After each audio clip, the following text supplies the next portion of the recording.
भक्त कभी नहीं हारे। जब जब भक्त भगवान सामने आ जाते हैं और कोई बात ऐसी आ जाती है कि मेरी मानी जाएगी कि आपकी मानी जाएगी, तो हमेशा ठाकुर पीछे हट जाते हैं और भक्त की बात को रख देते हैं। तो भगवान से कह दिए उद्धव जी, आप विराजेंगे तो मैं रहूंगा, आप जाएंगे तो मैं नहीं रहूंगा। तब भगवान कहे ठीक है, मैं भी रहूंगा। तो किस रूप में रहेंगे? उस समय ये भागवत जी का ही लिखित श्लोक है। क्या किए भगवान? बोले तिरोधाय प्रविष्टोयम। श्री दर्शन करे तो पाप का नाश करके राधा गोविंद का प्रेम देने की सामर्थ्य रखती हैं। तो महाप्रभु जी संपूर्ण लीला में भागवत जी श्रवण किए। सुनाते कौन थे भागवत जी महाप्रभु जी को? गदाधर पंडित जी। गदाधर पंडित जी नवद्वीप लीला में भी रहे और महाप्रभु जब नीलाचल आ गए तब फिर पीछे पीछे वे भी आ गए। तो महाप्रभु जी भागवत जी सुनते थे। वो पोथी अभी विराजमान है। महाप्रभु जी बैठ के सुनते थे और गदाधर पंडित जी, उनको तो सारी भागवत जी कंठस्थ थी, पर ग्रंथ रखना चाहिए पाठ के समय, तो इस उद्देश्य से गदाधर पंडित जी रखते थे। तो गदाधर पंडित जी की आंखों से इतना अश्रु प्रवाह होता था, वे तो गुरुदेव में आसक्त थे और गुरुदेव उनके गदाधर पंडित थे। तो बाद में वे भी आ गए। तो गदाधर पंडित जी व्याख्या नहीं करते थे, चूंकि वो भी संस्कृत के महाविद्वान, तो गदाधर पंडित जी केवल श्लोक का गान करते थे और महाप्रभु जी उसी को सुन करके विभोर होते थे। और वो छोटे से बालक जिनकी आज चर्चा करनी है, मधु पंडित उनका नाम था, वो गदाधर प्रभु के माने अपने गुरुदेव के ऐसे आंसू पहुंचते रहते थे। गदाधर पंडित जी ये कह के बैठते थे कि कहीं आंसू और उनकी नाक से श्लेष्म गिरता रहता था भावावेश में, तो कहीं महाप्रभु जी पे छींटा ना पड़ जाए तो हल्की बात हो जाएगी। तो मधु पंडित जी को कह के बैठते थे कि बेटा मुझे तो होश नहीं रहेगा, भागवत जी खोलते ही मेरी पागल जैसी दशा हो जाती है, महाप्रभु जी सन्मुख विराजते हैं, तो तुम बस इतना ध्यान रखा करो कि महाप्रभु जी पे छींटा ना पड़ जाए कहीं, क्योंकि ऐसे पागल की तरह सिर हिलाने लगते थे तो आंसू छिटकते थे।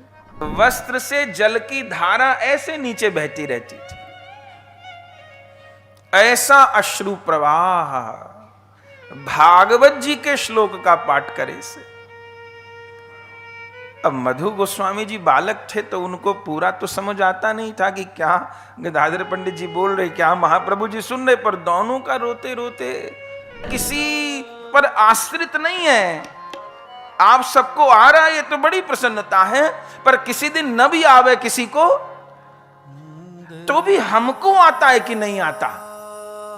ये गोविंद जी की, मदन मोहन जी की चर्चा करके हमको सुख आ रहा है कि नहीं आ रहा।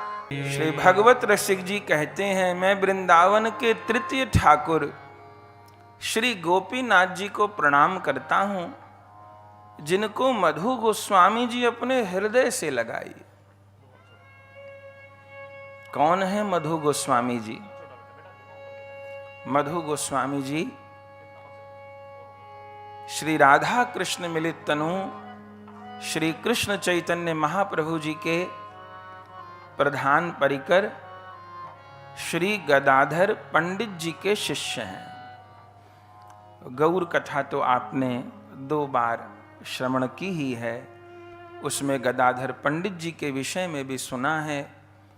गदाधर पंडित जी जो कि महाप्रभु जी की लीला में साक्षात श्री जी ही हैं, और जब महाप्रभु जी नीलाचल सन्यास लेकर के पधारे और राधा रानी के विरह और प्रेम का आस्वादन किए, तब महाप्रभु जी अपनी संपूर्ण सन्यास लीला में प्रतिदिन भागवत जी श्रवण करते थे।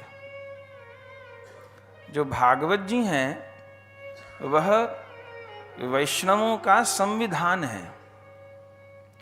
जैसे अपने को क्या करना है क्या नहीं करना, इसमें कहीं भी संशय हो तो जैसे संसार में आखिरी निर्णय सुप्रीम कोर्ट का माना जाता है। कोई जिला अदालत से हुआ, उसके आगे उसने अपील की, फिर हाई कोर्ट में अपील की, आखिर करते करते सुप्रीम कोर्ट, फिर सुप्रीम कोर्ट में फैसला आने के बाद कोई अपील नहीं होती। तो भागवत जी वैष्णवों की सुप्रीम कोर्ट है। भागवत जी वैष्णवों का संविधान है, इसलिए भागवत जी को वैष्णवों की संहिता कहते हैं। इसलिए अपने यहाँ भागवत जी के आश्रय को भी श्री कृष्ण का ही आश्रय माना गया है। इसलिए प्रयास हो तो प्रतिदिन एक अध्याय भागवत जी का नियम बनाना चाहिए। बहुत पुराणों की जरूरत नहीं है, पर भागवत जी समस्त वेदों की, समस्त पुराणों की राजा हैं। तो भागवत जी का एक अध्याय बहुत समय नहीं लगेगा। रोज एक अध्याय भी पढ़ेंगे तो 1 वर्ष में पूरी हो जाएंगी। पूरी हो जाए फिर प्रारंभ कर लीजिए, या जैसे भी हो सके। इतना भी नहीं तो 5 श्लोक भागवत जी के रोज करें तो वो भागवत जी के स्पर्श में है, वो राधा माधव के स्पर्श में है। श्री कृष्ण जब अपनी लीला अंतर ध्यान करने लगे तो भागवत जी में वर्णन है, उस समय उद्धव जी श्री कृष्ण के निकट थे। भगवान उद्धव जी को कहे कि अब 125 वर्ष पूर्ण हो रहे हैं, कलयुग आने को है, अब मेरा लीला काल पूरा हो रहा है, अब जो प्रगट लीला है वो नित्य लीला में सम्मिलित होगी। उद्धव जी जान गए कि प्रभु क्या कह रहे हैं, धरा धाम का त्याग करेंगे। तो उद्धव जी कहे, प्रभु आप धरा का त्याग करेंगे तो मैं भी साथ ही चलूंगा। भगवान उद्धव जी को कहे कि उद्धव तुमको तो रहना होगा। क्यों? बाद में मेरे भक्त होंगे तो उनको मुझ तक आने का मार्ग बताना होगा।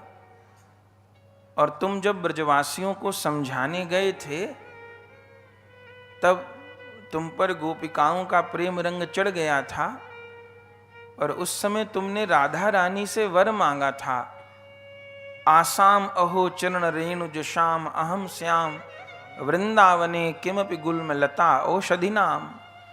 हे प्रिया जी, मुझे ब्रज की लता पता बना दीजिए। तो अभी लता पता बनना शेष है, तो आप तो अब नहीं मेरे साथ जाओगे।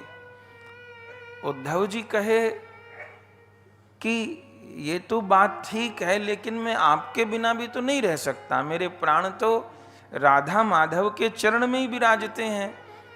अब मेरे ठाकुर ठकुरानी मुझे छोड़ के जाएंगे तो सेवक क्या करेगा? मेरी तो सत्ता आप ही से है। तो आप नहीं यदि विराजेंगे तो मैं नहीं रहूंगा, आप विराजेंगे तो मैं रहूंगा। जब जब भक्त और भगवान की आपस में ठनी है, आप कहीं देखिएगा तो सदा भगवान ही हारे हैं, भक्त कभी नहीं हारे। जब जब भक्त भगवान सामने आ जाते हैं और कोई बात ऐसी आ जाती है कि मेरी मानी जाएगी कि आपकी मानी जाएगी, तो हमेशा ठाकुर पीछे हट जाते हैं और भक्त की बात को रख देते हैं।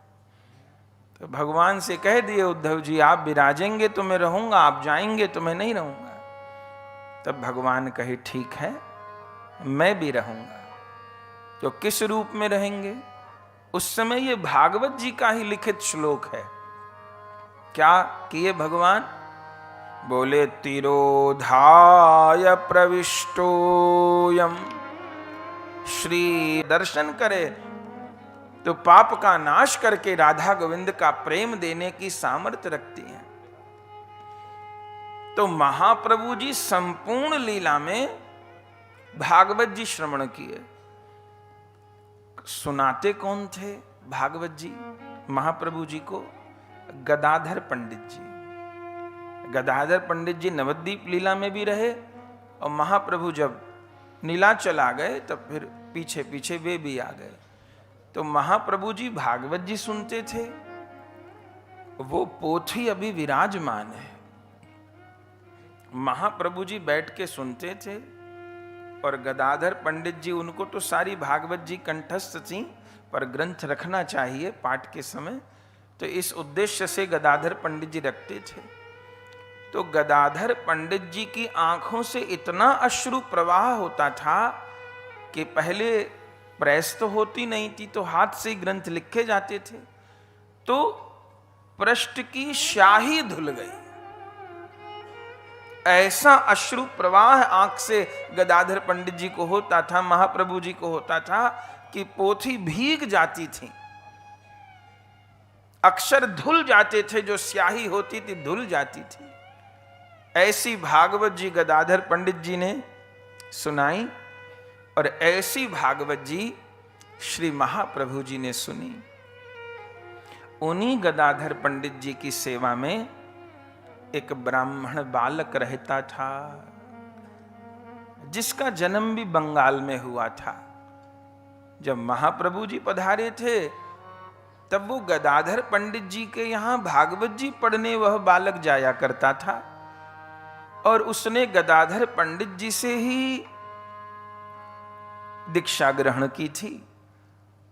तब जब गदाधर पंडित जी आ गए तो अपने माता पिता को विनती करके कि मैं अपने गुरुदेव के बिना नहीं रह सकता। महाप्रभु जी के तत्व को नहीं जानते थे मधु गोसाई जी, वे तो गुरुदेव में आसक्त थे और गुरुदेव उनके गदाधर पंडित थे। तो बाद में वे भी आ गए, तो गदाधर पंडित जी व्याख्या नहीं करते थे, चूंकि वो भी संस्कृत के महाविद्वान, वो भी संस्कृत के महाविद्वान। तो गदाधर पंडित जी केवल श्लोक का गान करते थे और महाप्रभु जी उसी को सुन करके विभोर होते थे। और वो छोटे से बालक जिनकी आज चर्चा करनी है, मधु पंडित उनका नाम था, वो गदाधर प्रभु के माने अपने गुरुदेव के ऐसे आंसू पहुंचते रहते थे। गदाधर पंडित जी ये कह के बैठते थे कि कहीं आंसू और उनकी नाक से श्लेष्म गिरता रहता था भावावेश में, तो कहीं महाप्रभु जी पे छींटा ना पड़ जाए तो हल्की बात हो जाएगी। तो मधु पंडित जी को कह के बैठते थे कि बेटा मुझे तो होश नहीं रहेगा, भागवत जी खोलते ही मेरी पागल जैसी दशा हो जाती है, महाप्रभु जी सन्मुख विराजते हैं, तो तुम बस इतना ध्यान रखा करो कि महाप्रभु जी पे छींटा ना पड़ जाए कहीं, क्योंकि ऐसे पागल की तरह सिर हिलाने लगते थे तो आंसू छिटकते थे। तो मधु पंडित जी ऐसे वस्त्र लेकर के और ऐसे लगाए रखते थे, ऐसे लगाए रखते थे, ऐसे लगाए रखते थे। ग्रंथ में वर्णन है कि वस्त्र लगाए रहते थे, आपको भरोसा नहीं होगा, वस्त्र से जल की धारा ऐसे नीचे बहती रहती थी, ऐसा अश्रु प्रवाह भागवत जी के श्लोक का पाठ करे से। अब मधु गोस्वामी जी बालक थे तो उनको पूरा तो समझ आता नहीं था कि क्या गदाधर पंडित जी बोल रहे, क्या महाप्रभु जी सुन रहे, पर दोनों का रोते रोते कभी वेणु गीत गा रहे, कभी गोपी गीत गा रहे, कभी भ्रमर गीत गा रहे, कभी जुगल गीत गा रहे, कभी प्रणय गीत गा रहे, कभी रास पंचाध्यायी गा रहे, पागल के जैसी दशा हो जाती। तो मधु पंडित जी बस देखते रहते। होता क्या है कि जैसे अग्नि के निकट जाएंगे तो बालक अग्नि को नहीं जानता कि अग्नि क्या है, तो अनजान में भी बालक अग्नि के पास जाएगा तो अग्नि का ताप तो मिलेगा ही, वस्तु तो अपनी शक्ति दिखाएगी। तो फिर मधु गोस्वामी जी के ऊपर रंग लग गया, या मधु गोस्वामी जी भी सुनते सुनते रोने लग गए, इसमें तो कोई अचंबा है नहीं। वो प्रेम की मूर्ति महाप्रभु जी को देखते और अपने गुरु गदाधर पंडित जी को देखते और बस सुनते सुनते वे श्लोक श्री मधु गोस्वामी जी के हृदय में झनकृत होने लग गए। ये श्रवण का फल है बंधुओं। परसों हम लोग पहले दिन चर्चा किए थे ना,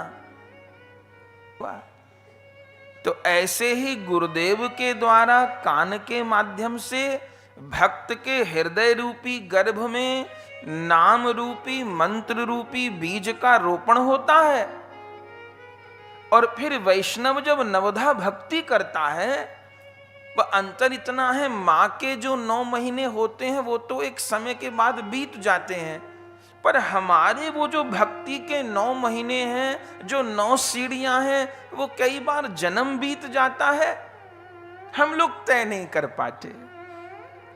चलना 9 ही कदम है, 10वें कदम पे तो प्रिया प्रियतम खड़े हैं, पर दुनिया में तो हम लोग बहुत कदम चल लिए। फ्लाइट से हजारों लाखों मील की यात्रा कर लिए, गाड़ी से, पर ये गोविंद के पास जाने के 9 कदम भी हम लोग नहीं बढ़ा पाते।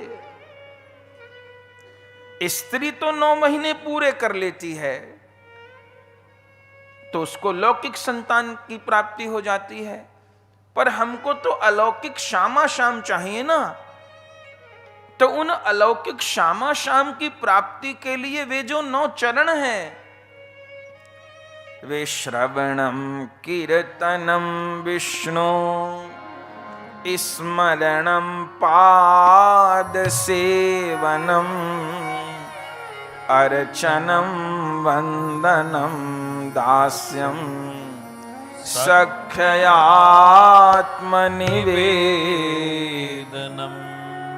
वो जो 9 चरण हैं, वो चरण अपने को बढ़ाने होंगे।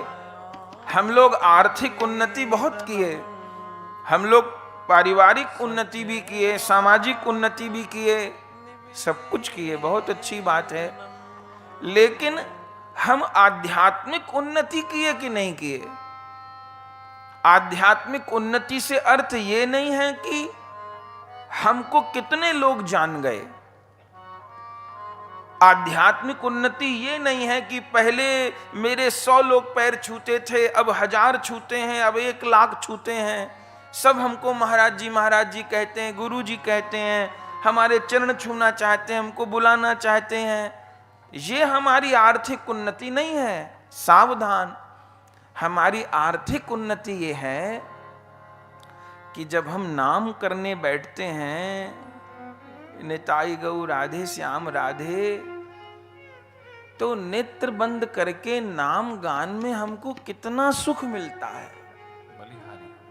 नेत्र बंद करके जो इतनी देर किए राधे कृष्ण कृष्ण कृष्ण राधे राधे राधे श्याम श्याम श्याम राधे राधे, ये कहते कहते प्रिया प्रियतम की स्मृति बनती है कि नहीं बनती है? कभी हमको कोई झलक मिली है कि नहीं मिली है? हमारे नेत्र राधा कृष्ण के लिए रोते हैं कि नहीं रोते हैं? हमारे चित्त का आकर्षण श्याम श्याम के प्रति है कि नहीं है? कि हमारा आकर्षण केवल शरीर के प्रति, इंद्रियों के प्रति, पत्नी पुत्र पैसे के प्रति है?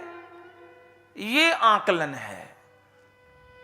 हमको 1000 लोग जाने, फिर लाख जाने, फिर 20 लाख जाने, ये आर्थिक उन्नति नहीं है, ये नाम प्रचार है। ठाकुर जी को जितना कराना होगा कराएंगे, पर ये आर्थिक ये आध्यात्मिक उन्नति नहीं है। आध्यात्मिक उन्नति ये है कि धीरे धीरे ये जो हमारी मानसिक अवस्था है, हमारी जो चेतना है, वह शरीर संसार से उठती चली जाए और राधा गोविंद में स्थित होती चली जाए। हम मेले में अकेले रह सकें और अकेले में मेला कर सके। यहां नाम करते करते हम केवल आपको कथा ही नहीं सुना रहे, आप सुन रहे हैं, बहुत सुंदर बात है। आप आह्वान किए, ललित जी मनोरथ किए, संजय जी मनोरथ किए, ये तो बड़ी प्रसन्नता की बात है। ऐसे मनोरथ तो दुर्लभ है, और अपने यहां तो और चीज का आकर्षण ही नहीं है। हमको संसार को लुभाने वाली कोई भी बात नहीं आती और न सीख नहीं चाहते। अपने यहाँ तो केवल शुद्ध सीधी कथा है और कोई दूसरी चर्चा नहीं, न जगत को रिझाना आता है और न सीख नहीं चाहते हैं। गुरु लोग जो उंगली दिखा के रास्ता बता दिए वो उसी पे चलने की कोशिश है। कहां तक पहुंचेंगे गुरु गोविंद जाने। तो हम केवल आपको कथा नहीं सुना रहे, सुनाते सुनाते पूरा स्मरण कर रहे हैं। माने आपको तो सुखा ही रहा है। रोज हमको ललित जी आके बोलते हैं कि बहुत आनंद आया महाराज जी, संजय जी बोलते हैं बहुत सब बोलते हैं बहुत सुखाया बहुत सुखाया। तो मन को अच्छा तो लगता है, लेकिन इससे बड़ी बात यह है कि आपको सुनने में तो सुखा रहा होगा पर मुझको कहने में बहुत आ रहा है। बात यह है, किसी दिन कोई श्रोता हमको यह भी कह दे कि महाराज आज आनंद नहीं आया, उस दिन भी मुझे बहुत आएगा। तो हमारा आनंद जो है वो उधार का आनंद नहीं है। वो जो आनंद है किसी पर आश्रित नहीं है। आप सबको आ रहा है ये तो बड़ी प्रसन्नता है, पर किसी दिन न भी आवे किसी को तो भी हमको आता है कि नहीं आता। ये गोविंद जी की, मदन मोहन जी की चर्चा करके हमको सुखा रहा है कि नहीं आ रहा। ये नाम गान केवल हम आपसे कीर्तन ही करवाने, आप कीर्तन कर रहे हैं ताली बजा के हमारे साथ, ये तो बहुत अच्छी बात है, लेकिन वो कीर्तन केवल हम आपको सुनाने के लिए नहीं कर रहे, हमको बहुत सुखा रहा है, हमारी तन्मयता बनी है। बस यही है आध्यात्मिक उपलब्धि, बस यही असली संपत्ति है जो आपके संग जाएगी और हमारे संग जाएगी। अच्छा, जिस वस्तु में हम लोग प्रीति करते हैं, शरीर छोड़ते में उसकी याद आती है। जैसे आदमी ने बहुत मेहनत से बैंक बैलेंस इकट्ठा किया तो उसकी फिर याद आती है, छोड़ते में तकलीफ होती है। हमने मकान गाड़ी सब इकट्ठा किया तो उसको छोड़ते में कष्ट होता है, लेकिन उसको नहीं पकड़े रख सकते, उसको छोड़ के जाना ही पड़ेगा। पर ये जो भगवत प्रेम वाली संपत्ति है, ये जो युगल प्रेम वाली संपत्ति है, ये ऐसी है कि इसको छोड़ के जाने की जरूरत नहीं है। ये संपत्ति तो संग लेकर के जा सकते हैं। तो ये असली आध्यात्मिक उपलब्धि है और ये असली आध्यात्मिक उन्नति है। तो संसार में बहुत यात्रा किए हैं, लेकिन वो 9 कदम श्री कृष्ण की ओर चल पाए कि नहीं चल पाए। ये चर्चा क्यों कर रहे हैं? क्योंकि मधु गोस्वामी जी का चरित्र इस प्रकार का है।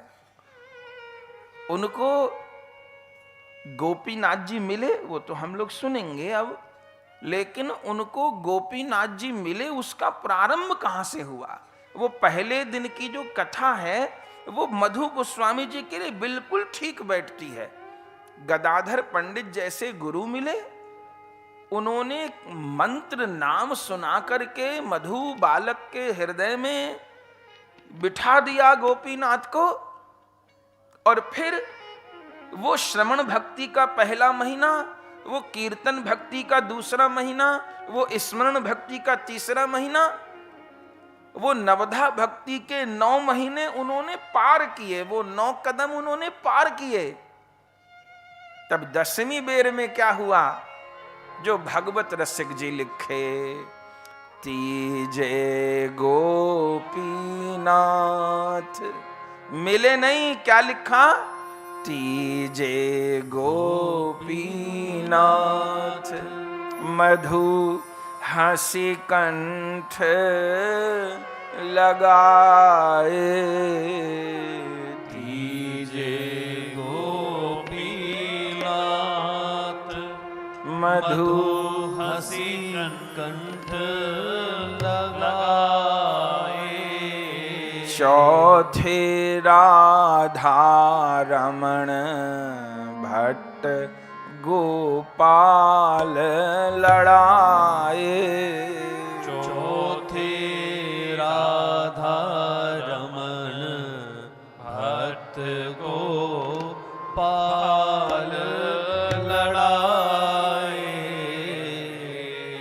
अब देखिए सप्तनिधि की चर्चा करनी थी तो एक दिन एक निधि की चर्चा करते, पर चूंकि बिहारी जी के लिए 2 दिन रखने थे, छठा 7वां दिन, तो फिर 2 ठाकुर की एक दिन चर्चा करनी पड़ेगी, तभी एक दिन अतिरिक्त हो पाएगा।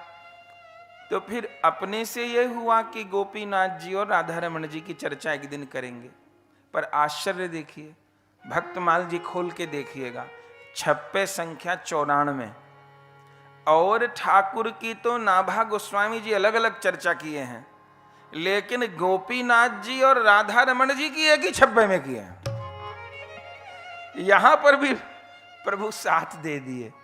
हमको लगा हम अपने आप से कर रहे हैं ना, एक ही छप्पे में वृंदावन की माधुरी इनमिल आस्वादन कियो, सर्वस राधा रमण भट्ट गोपाल उजागर। एक छप्पे में मधु गोस्वामी जी और गोपाल भट्ट गोस्वामी जी दोनों का स्मरण कर लिए। तो मधु गोस्वामी जी वहीं गदाधर पंडित जी की सेवा में रहते थे, बहुत छोटे थे, बालक थे, महाप्रभु का दर्शन करते थे, समझ नहीं थी, बस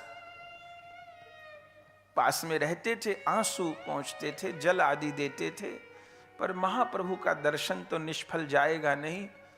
फिर थोड़े दिन बाद महाप्रभु जी अपनी लीला को पूर्ण कर दिए। जब महाप्रभु जी अपनी लीला को पूर्ण कर दिए तो गदाधर पंडित जी तो परम व्याकुल हो गए, मरणासन्न हो गए, मरने के लिए उतारू हो गए, मेरे जीवन में अंधकार हो गया, मैं क्या करूं। तब बार बार गदाधर पंडित जी शरीर त्याग की चेष्टा करते थे। उस समय मधु गोस्वामी जी ही गदाधर पंडित जी को संभालते थे, और कितने समझदार हो गए थे। जैसे गदाधर पंडित जी को विरह होता था महाप्रभु का, जुगल सरकार का, तो ऐसी ऐसी चेष्टाएं करने लगते थे, डूबने के लिए समुद्र की ओर भागते थे। तब मधु गोस्वामी जी क्या कहते थे, मधु गोस्वामी जी गोपी गीत का गान करने लग जाते थे। मधु गोस्वामी जी वेणु गीत का गान करने लग जाते थे। आहा, और उस गीत को सुन के, अब गोपी गीत में क्या लिखा है, ठाकुर जी गायब हो गए रास करते करते। अब उनको तो आदत ही है तड़पाने की, रास करते करते अंतर ध्यान हो गए। फिर क्या हुआ, फिर राधा रानी के अनुगत्य में गोपिकाओं ने गोविंद को पुकारा, उसी को तो गोपी गीत कहते हैं ना। तो उस गोपी गीत में गोपांगनाओं ने कहा, तव कथामृतम तप्त जीवनम कवि भिरीडितम कल्मषापहम श्रवण मंगलम श्रीमदाततम भुवि गृणन्ति ते भूरिदा जना। हे गोविंद, तुम्हारा विरह तो तड़पाता है, पर तुम्हारी कथा जिलाती है हमको। तो गदाधर पंडित जी ऐसे हो गए आत्महारा। तब उस समय श्री मधु गोस्वामी जी अपने गुरुदेव को धीरज देते थे। सोचिए, गदाधर पंडित जी कहते थे, मरिबो मरिबो निश्चय मरिबो, अब मेरे प्राण नहीं रहेंगे। अरे मधु, मुझे महाप्रभु के निकट ले चल, मुझे श्री जी के निकट ले चल। तब मधु गोस्वामी जी गुरुदेव को हृदय से लगा करके उनकी पीठ पर हाथ फेरते थे, अश्रु पहुंचते थे, नासिका के श्लेष्म पहुंचते थे, जल पिलाते थे, और बड़े बड़े सुंदर उनको पद सुनाते थे, जैसे उनको धीरज हो, माने आपसे दूर नहीं है श्री जुगल किशोर। बड़े बड़े सुंदर पद सुनाते थे।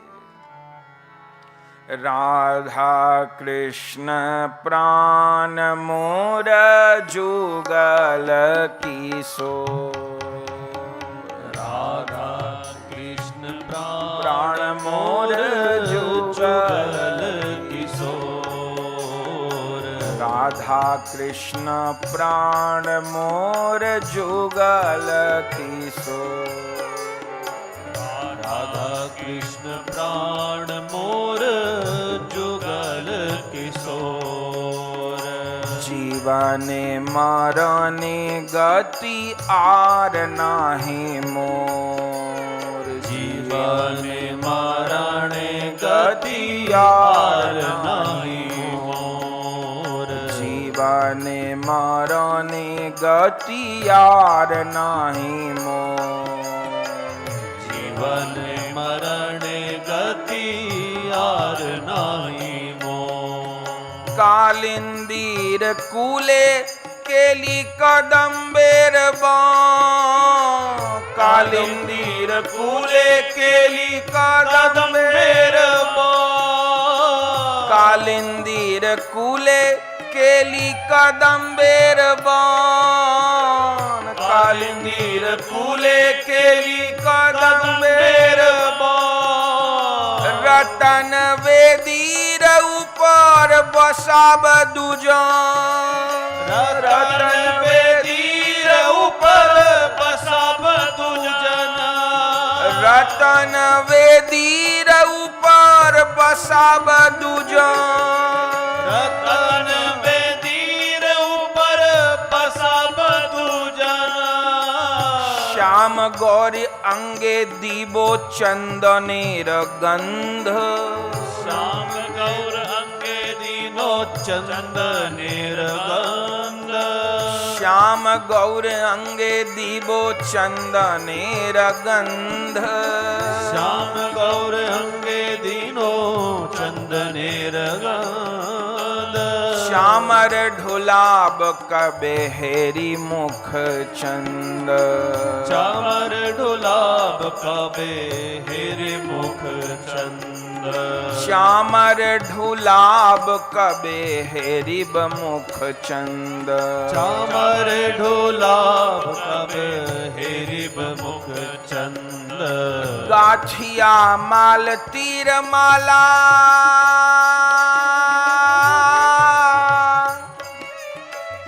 आप सब तो बंगाल में रहने वाले हैं, अर्थ बताने की जरूरत नहीं, सब समझ रहे क्या बोल रहे। गाठिया माल तीर माला दीबो दोहार गले। गाठिया माल तीर माला दीबो दोहार गले।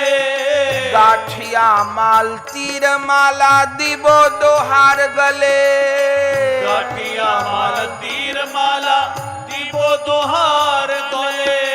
अधरे तुलिया दीबो कर्पूर तांबुले। अधरे तुलिया दीबो कर्पूर तांबुले। अधरे तुलिया दीबो कर्पूर तांबुले।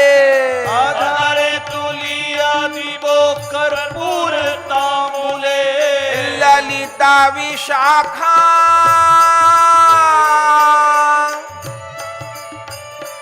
आदि जत सखी वृंद। ललिता विशाखा आदि जत सखी वृंद।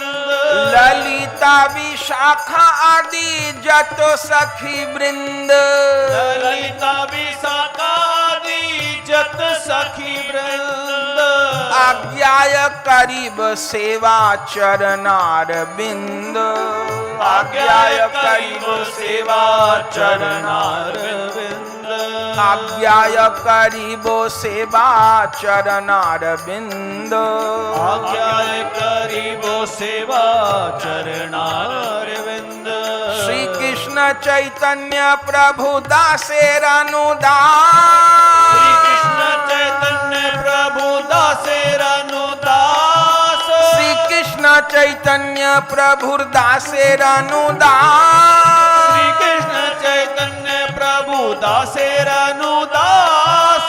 सेवाय अभिलाष करे नरोत्तम दास।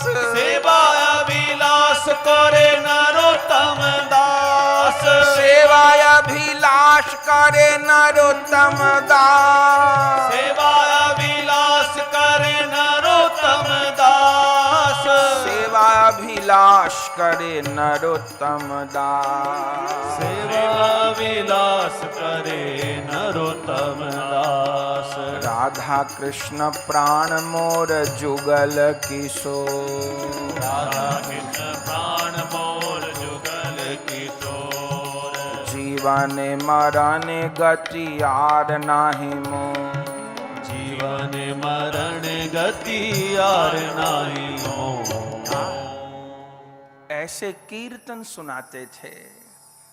और सुन के जुगल की लीला मैं कब उनके श्याम गौरी अंगे देवो चंदनेर गंध। प्रिया प्रियतम के श्याम गौर अंग पर केसर कस्तूरी डालकर चंदन घिसकर मैं उनके श्री अंग पे कब रचना करूंगी। श्याम गौरी अंगे देवो चंदनेर गंध और चामर ढुलाब कबे हेरिब मुख चंद। मैं श्री मुख का दर्शन करते हुए चमर ढुलाऊंगी। गाथिया मालतीर माला, मैं कब मालती पुष्प की माला को गूंथूंगी, पर माला एक बनाऊंगी, दो नहीं बनाऊंगी। एक माला ही दोनों को पहराऊंगी। गाथिया मालतीर माला देव दोहार गले, और फिर अधरे तुलिया देवो कर्पूर तांबुले। सुंदर पान की बीरी रचना करके एक बीरी प्रिया प्रियतम को पवाऊंगी। एक ही बीरी को प्रिया प्रियतम मिलके आरोगेंगे, तब मैं देख देख करके बलिहार होंगी।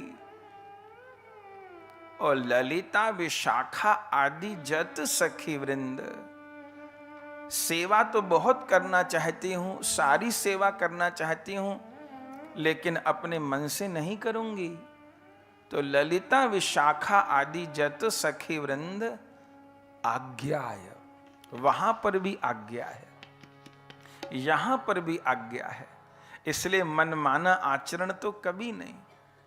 हम लोग यहां जो आचरण करते हैं भक्ति का, वो गुरु आज्ञा से करते हैं। अपने मन से कुछ भी नहीं करने लगना, अपने मन से कुछ भी नहीं पढ़ने लगना, अपने मन से कुछ भी नहीं जपने लगना। जो हमारे जैसे हमारे गुरु लोग बताए हैं, मनमुखी आचरण करके तो आज तक कुछ भी नहीं मिला। रावण ने मनमुखी तो आचरण किया था, शास्त्र तो सारे पढ़ लिए थे, और भोले बाबा राम जी की भक्ति बताए वो तो की नहीं। कुंभकर्ण भी वेदों का ज्ञाता था। तो मनमुखी आचरण से अध्यात्म राज्य में कुछ नहीं मिलता। तो यहां पर भी आज्ञा है।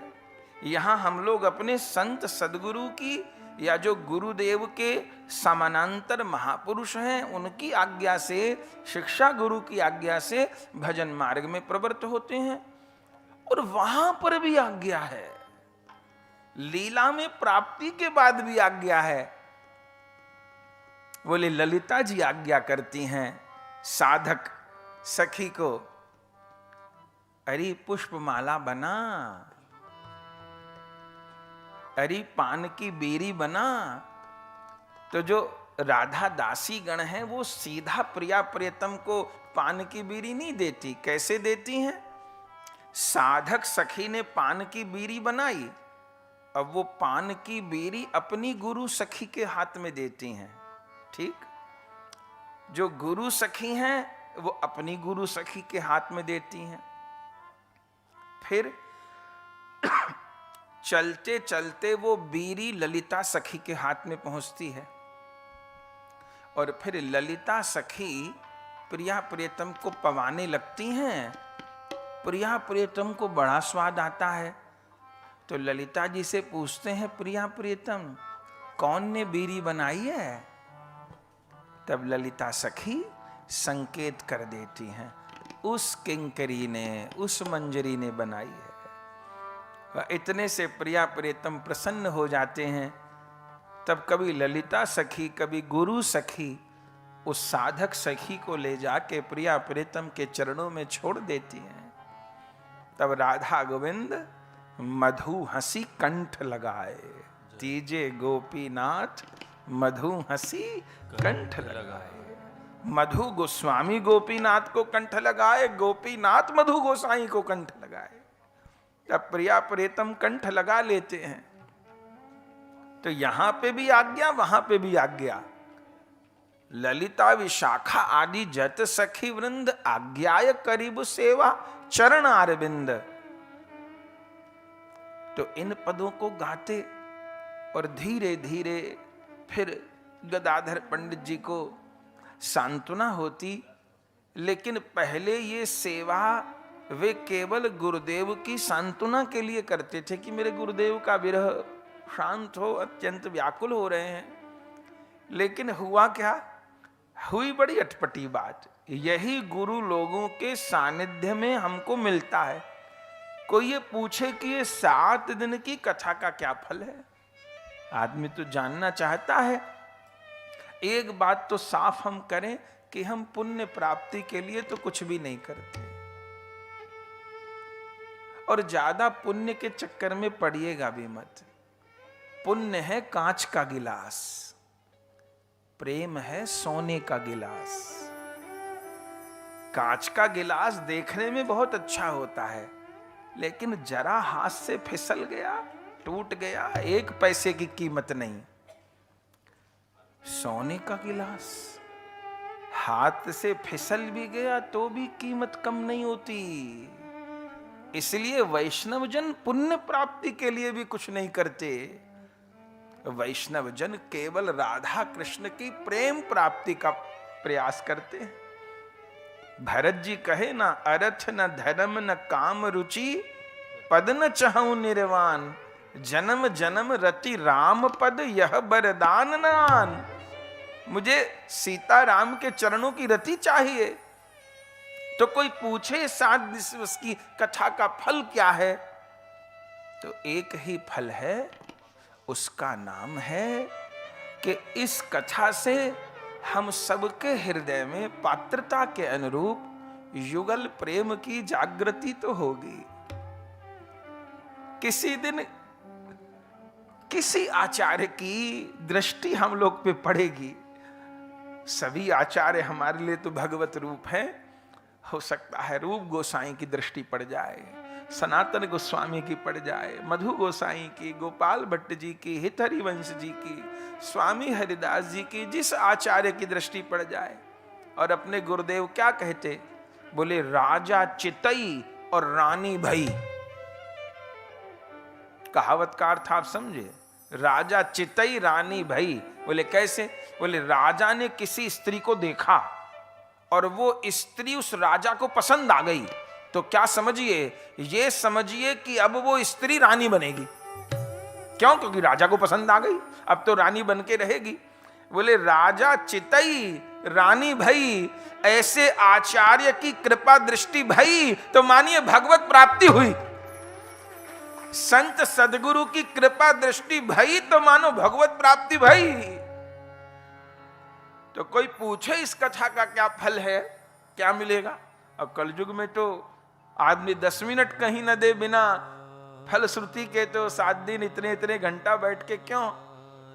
तो और कुछ भी मिलता होगा, खबर नहीं। ठाकुर तो सभी कुछ देते हैं, पर एक वस्तु तो अवश्य हम लोगों के हृदय में जागृत होगी, वह है राधा कृष्ण का निर्मल प्रेम, वो है वृंदावन का निर्मल प्रेम।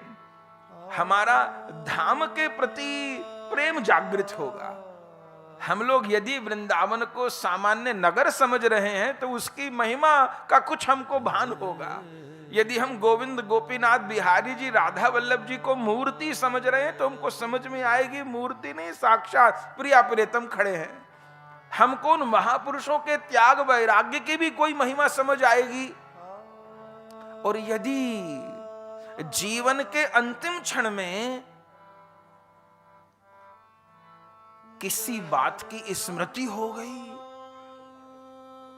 तो बस ये कथा की स्मृति भी श्यामा श्याम से मिला देगी।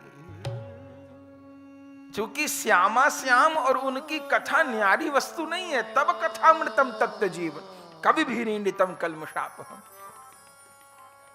तो ये भगवत प्रेम को जागृत करने वाली वस्तु है, और इससे आचरण में, जीवन में भी उस भगवत प्रेम का उदय हो जाता है। हर चीज में वो भगवत प्रेम फिर झलकेगा। हमारे प्रिय वैष्णव सुबल सखा दास जी आए हैं बहन पूजा सखी जी के साथ में। परसों रात को ही बेटी का ब्याह करके लौटे हैं, परसों रात को गोवा से। हम भी वहीं थे।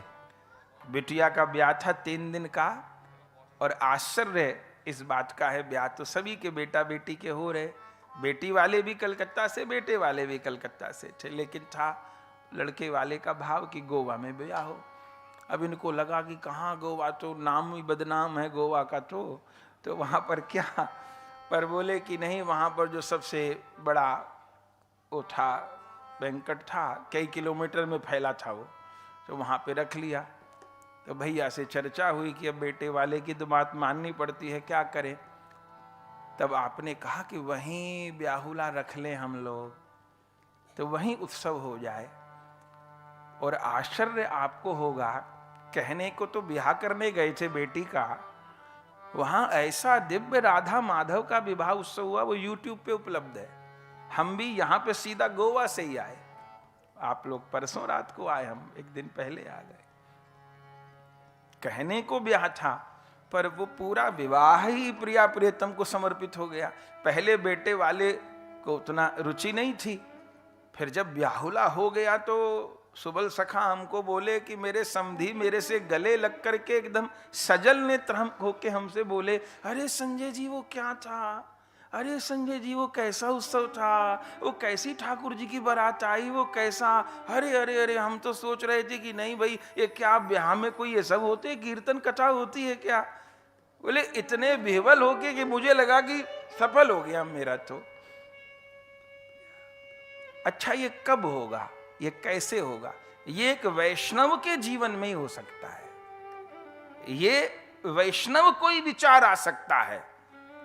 न तो आदमी कहेगा कि और सब ठीक है, ये तो ब्याह शादी की बात है, लेकिन ब्याह में उत्सव हो जाए। और हम सब वैष्णव लोग थे, अद्भुत उत्सव हुआ। राधा रमण लाल की बारात आई, जो दुल्हा था वही ठाकुर जी को शीश पे लेके आया, जो इनकी बिटिया थी वो श्री जी को लेके आई। पहले राधा रानी का कन्यादान हुआ, भामरी हुई, समुद्र के किनारे बड़ा सुंदर सहस्त्रदल कमल था, उस पर प्रिया प्रीतम विराजे थे। जो नव दुल्हा दुल्हन थे वो नित्य दुल्हा दुल्हन की परिक्रमा कर रहे थे। बहुत आनंद हुआ, दिव्य उत्सव हुआ, भुलाई नहीं भूल रहा। तो वो प्रेम फिर सब जगह झलकेगा। फिर अपनी, अच्छा एक बात और कह के फिर आगे बढ़ते हैं। कोई डॉक्टर है तो वो 24 ही घंटे डॉक्टर है कि दिन में 6 ही घंटे डॉक्टर है। कोई डॉक्टर है तो फिर 24 ही घंटे डॉक्टर है, सारी जिंदगी डॉक्टर है। कोई इंजीनियर है तो वो दिन में 2 ही घंटे इंजीनियर है क्या, वो 24 घंटा इंजीनियर है, सारी जिंदगी इंजीनियर है। ऐसे जो भक्त है वो 24 ही घंटे भक्त है, ये बात ध्यान रखनी होगी। वैष्णव 24 घंटा ही वैष्णव है। हम लोग ये नहीं कह सकते कि ये मेरी भक्ति का समय है और ये मेरे परिवार का समय है और ये मेरे व्यापार का समय है, ऐसा हम नहीं कह सकते। तो फिर आप कहेंगे महाराज व्यापार परिवार न करें।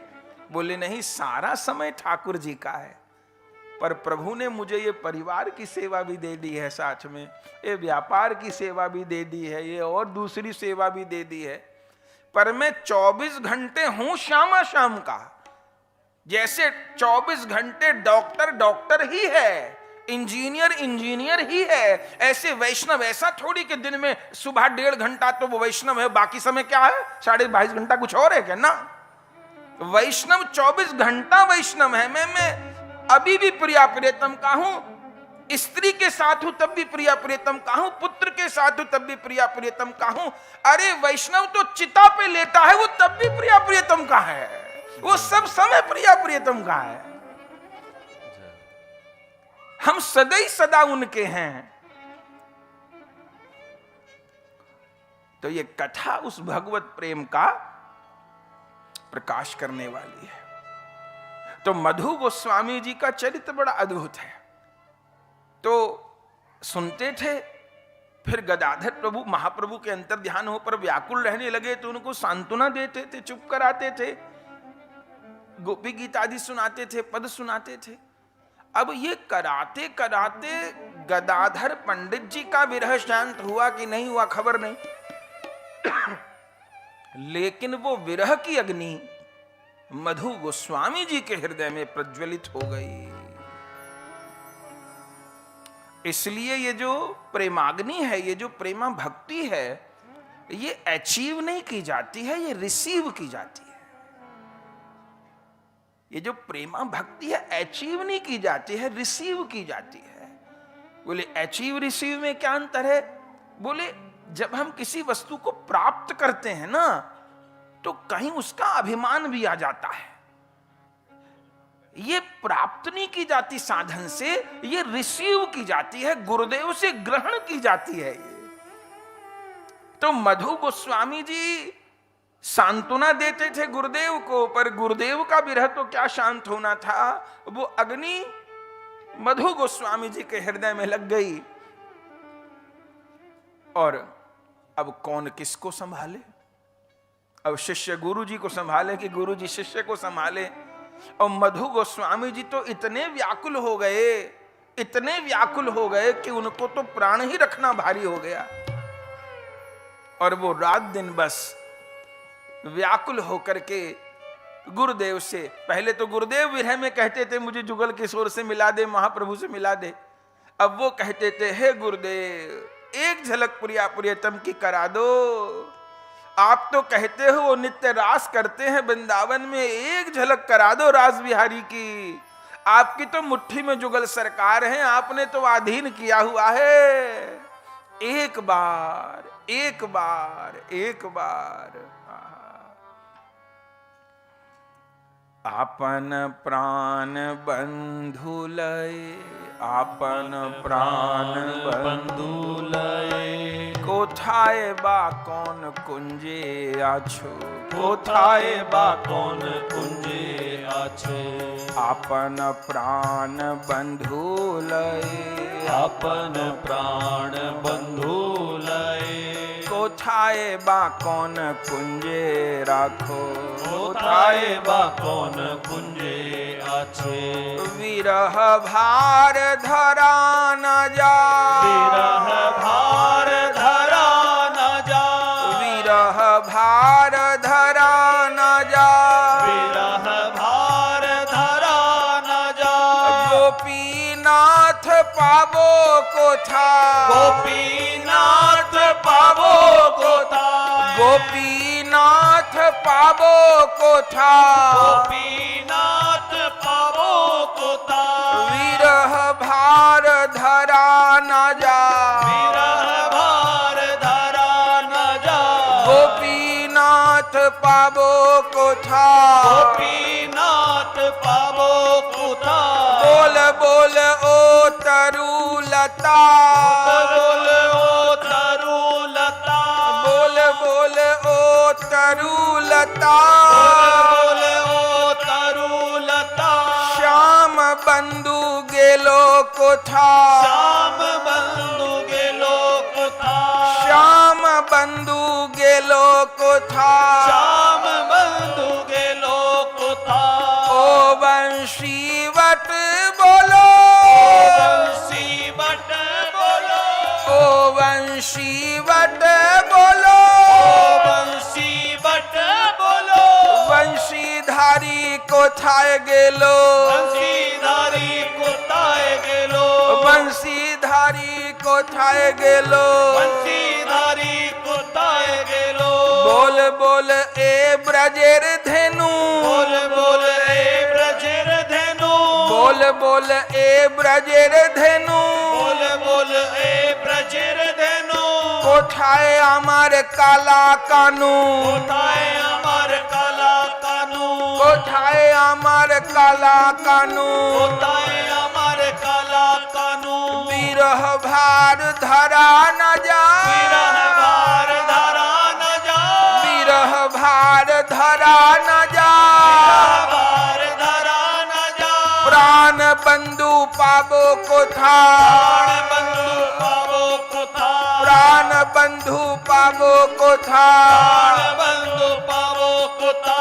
कर जोड़े मिनती करी, कर जोड़े विनती करी। कर जोड़े विनती करी। कर जोड़े विनती करी। हा गुरु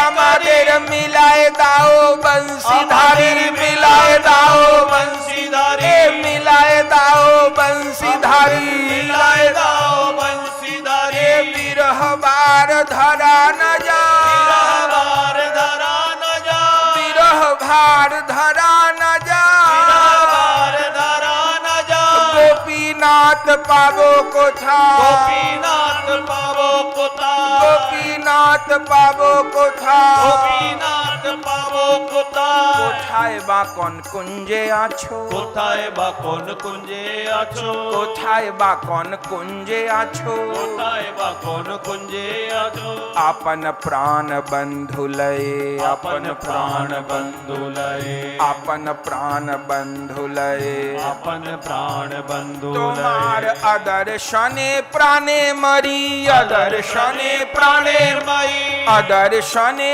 প্রাণে মরি আদর্শনে প্রাণে মাই কোথায় আমার প্রাণেশ্বরী কোথায় আমার প্রাণেশ্বরী কোথায় আমার প্রাণেশ্বরী কোথায় আমার প্রাণেশ্বরী তোমার আদর্শনে প্রাণে মরি আদর্শনে আদর্শনে প্রাণে মাই আদর্শনে প্রাণে মরি আদর্শনে প্রাণে মাই এ কোথায় রাধা প্রাণেশ্বরী কোথায় রাধা প্রাণেশ্বরী কোথায় রাধা প্রাণেশ্বরী কোথায় রাধা তোমার প্রাণেশ্বরী আদর্শনে প্রাণে মরি আদর্শনে প্রাণে তোমার আদর্শনে প্রাণে মরি আদর্শনে প্রাণে মাই আদর্শনে প্রাণে মরি আদর্শনে প্রাণে মাই সেবা দিয়ে কাছে রাখো সেবা দিয়ে কাছে রাখো সেবা দিয়ে কাছে রাখো সেবা দিয়ে কাছে রাখো কোথায় বা কোন কুঞ্জে আছো কোথায় বা কোন কুঞ্জে